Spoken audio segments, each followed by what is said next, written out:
In this video, I'll be showing you step by step how to make pending orders inside of Exness. It is super easy to do. So the first thing you need to do is open up your favorite browser, and then from here you'll need to go up to exness.com. From here you'll need to log into your account, and once you're inside of your dashboard, you'll need to head over to the Exness terminal. From here, a new page will pop up where you can see the dashboard or the trading dashboard that you can start trading inside of. From here, you'll need to find the specific symbol that you want to add a pending order to. So let's say I want to add to Bitcoin or BTC. From here, I'll need to go over to the right hand side and go over to where it says regular form. Then you can click on either one-click form or risk calculator form.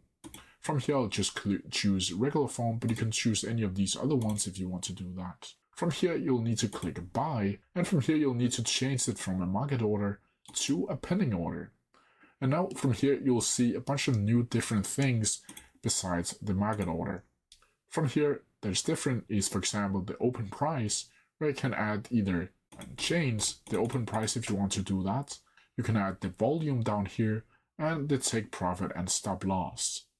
From here, you'll also be able to see the fees, the leverage, the margin, pip value, value in units, and value in USD. From here, to confirm, you'll simply need to click confirm by limit, like so, and as you can see pending order placed, and you'll be able to see it over here inside of the pending order tab under your positions. But that's how you do it. If you have any questions about it, please leave them down in the comment section below, and I'll try my best to answer them as quickly as possible.